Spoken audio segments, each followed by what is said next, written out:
What I'm about to tell you is something I swore never to share again. Something that festers in the quiet hours of the night, whispering its way into my dreams and leaving me gasping for air. It's a story about a place that was supposed to be just an abandoned building, a relic of a darker time. But it wasn't. It was a tomb, and I was foolish enough to trespass.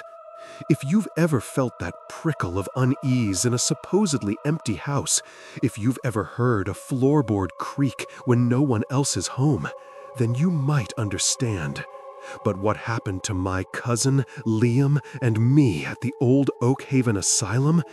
It's beyond anything you can imagine. Oakhaven. Even the name sounds like a dying breath.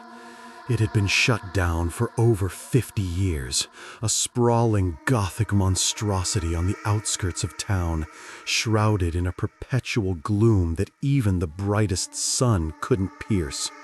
Locals told stories, of course, whispers of brutal treatments, of patients driven mad by the very walls that were supposed to heal them, of doctors who crossed the line from healer to tormentor. We were young, stupid, and filled with that invincible arrogance of 18-year-olds. Liam, always the daredevil, had heard about a group planning an urban exploration trip to Oakhaven. He invited me, practically dragging me along with promises of adrenaline and unforgettable adventure. I remember the drive there, the creeping dread mixing with excitement. The trees grew thicker, the road more overgrown, until Oakhaven loomed before us, silhouetted against a bruised twilight sky. It was magnificent and terrifying, a monument to despair. We found a way in through a gaping hole in the back, a shattered window that looked like a gaping maw. The air inside was thick, stale, and heavy with the scent of decay, and something else, something acrid, like old fear.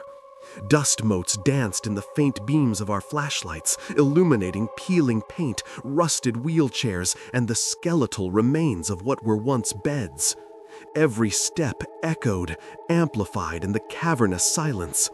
We explored the common areas first, the vast, empty halls that seemed to stretch into infinity.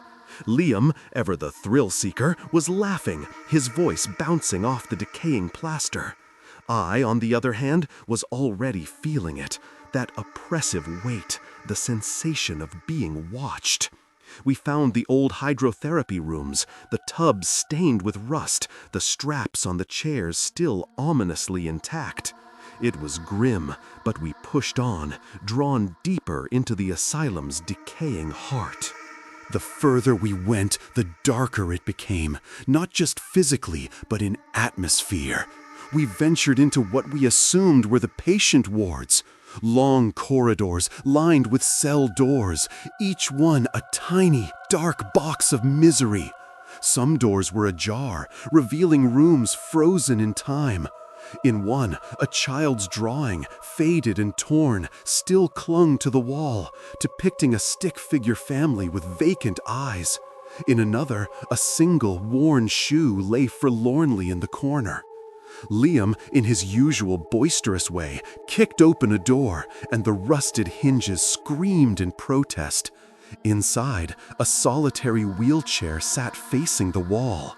As Liam's flashlight beam swept over it, I distinctly heard a whisper, faint but unmistakable, right behind me. "Get out." I froze. "Did you hear that?" I asked Liam, my voice trembling. He turned, a confused look on his face. "Hear what? Just the wind, man." But there was no wind inside. The air was dead. That was the first time the walls truly spoke, and I knew with a chilling certainty that we were not alone.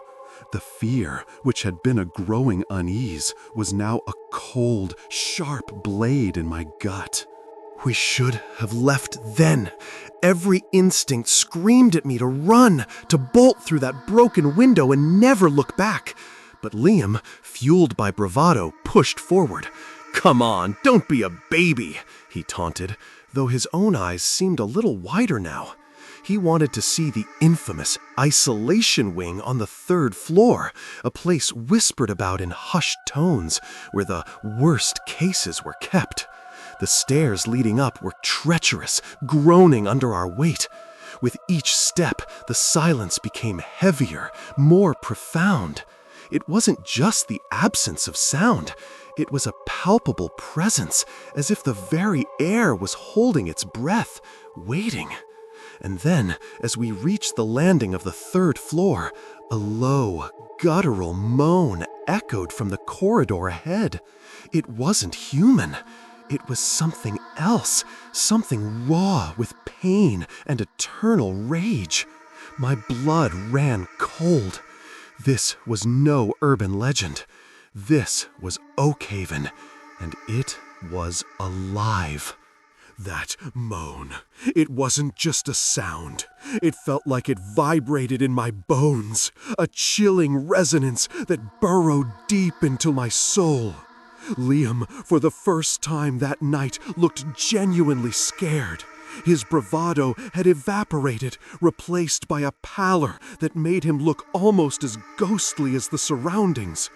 "Okay, maybe this wasn't such a good idea," he stammered, his voice barely a whisper.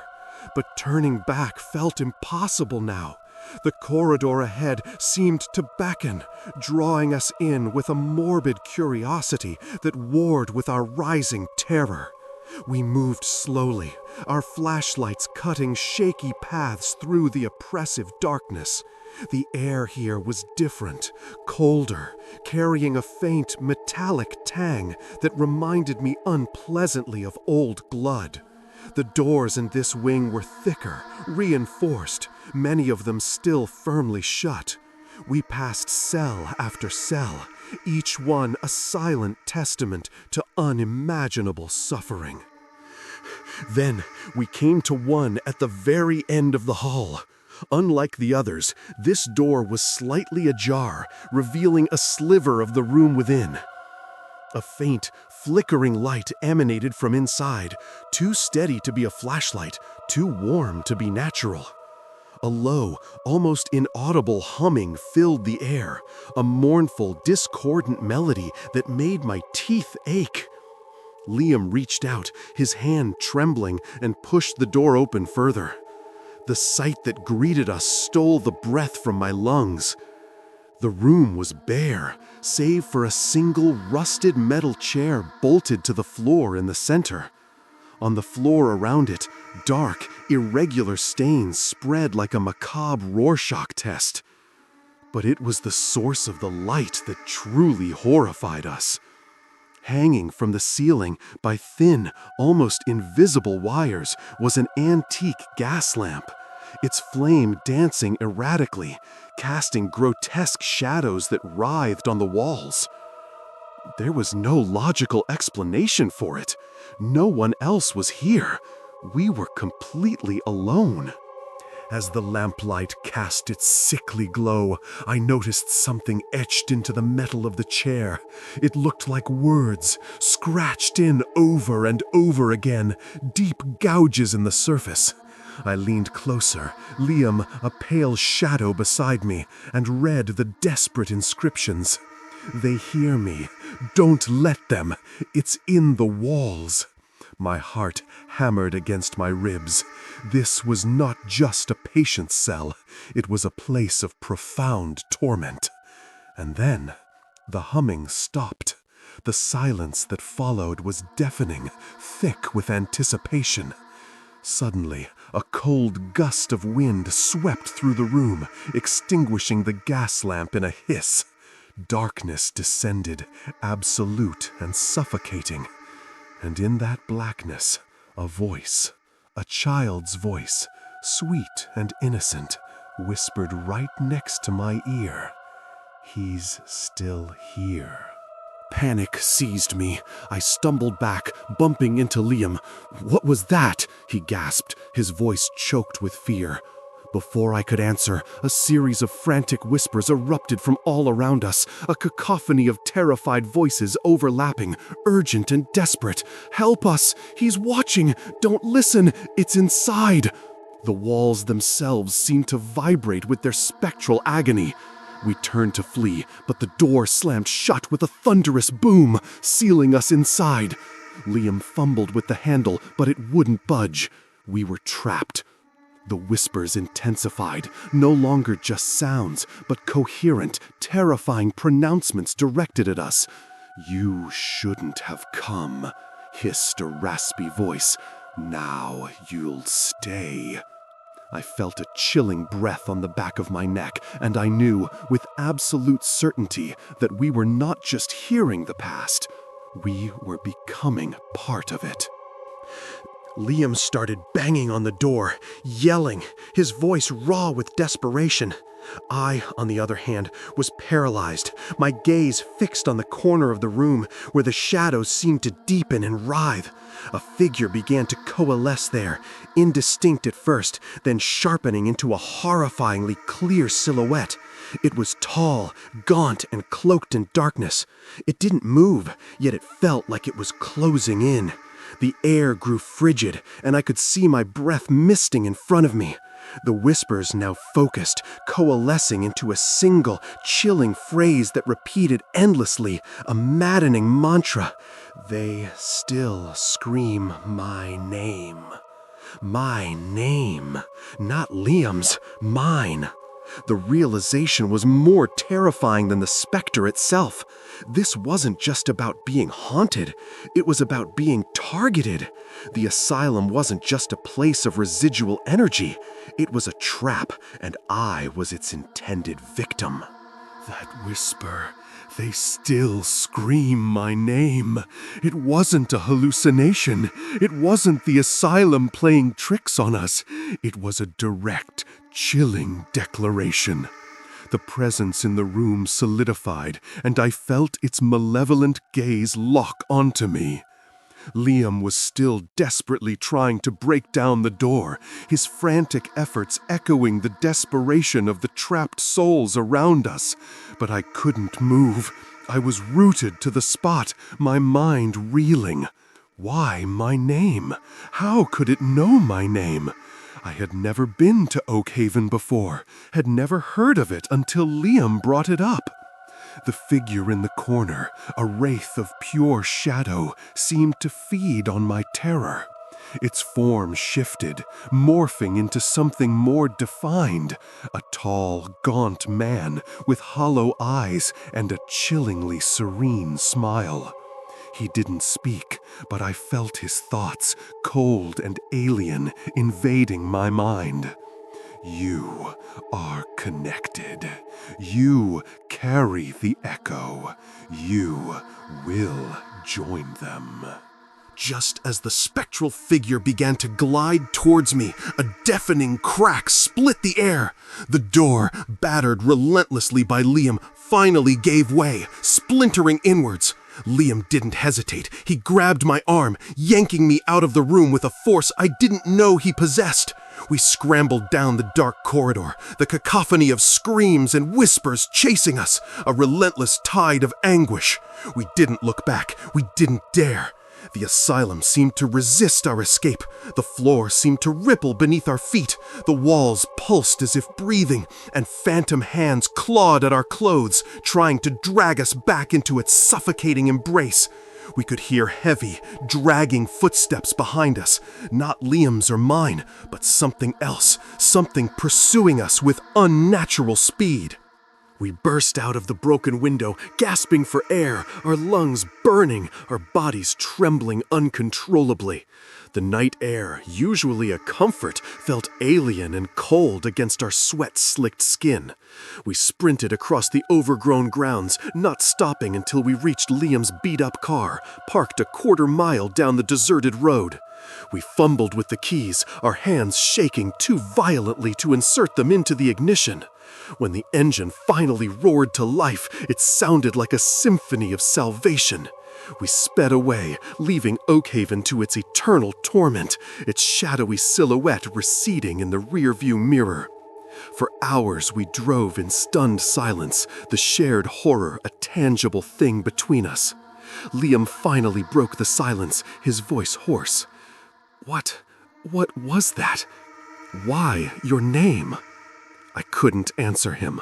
The chilling certainty that Oakhaven had reached out, had specifically chosen me, had left an indelible scar. The aftermath was worse than the experience itself. I couldn't sleep. Every shadow seemed to hold a lurking figure. Every creak of the house sounded like a footstep in the asylum corridor. The whispers, though no longer audible to my ears, were a constant murmur in the back of my mind, a low thrum of dread. I started seeing things, fleeting figures in my peripheral vision, faces contorted in silent screams in reflective surfaces.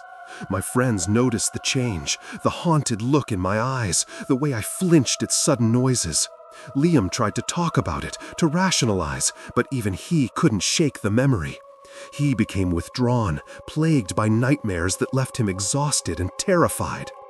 Months passed, but Oakhaven never truly left us. The whispers grew louder, more insistent. I started experiencing intense bouts of paranoia, convinced I was being watched, followed. One night, I woke up in a cold sweat, the phantom chill of Oakhaven permeating my bedroom. I heard it again, clearer than ever, not a whisper this time, but a voice speaking directly to me from the darkness of my own room. "You can't hide. You belong to the walls now." I jumped out of bed, my heart pounding, and saw it, a faint, flickering light in the corner of my room, just like the gas lamp in the asylum cell. And as I stared, the shadows coalesced, forming that impossibly tall, gaunt figure, its serene smile now a terrifying rictus. It raised a hand, and a single word echoed in the silent room, a word that had haunted me since that night. Mine. I fled my apartment that night, and I haven't been back since. I stayed with friends, then family, constantly looking over my shoulder. Liam isn't doing well. He's been in and out of psychiatric facilities, talking about hearing voices, seeing things.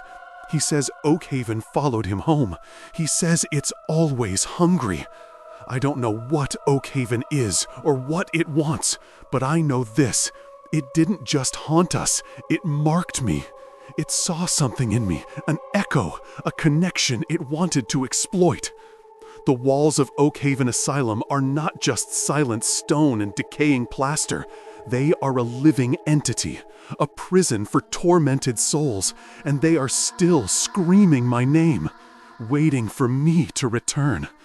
And sometimes, in the deepest hours of the night, when the silence is absolute, I can feel them. They're still screaming, and I fear one day I will scream with them.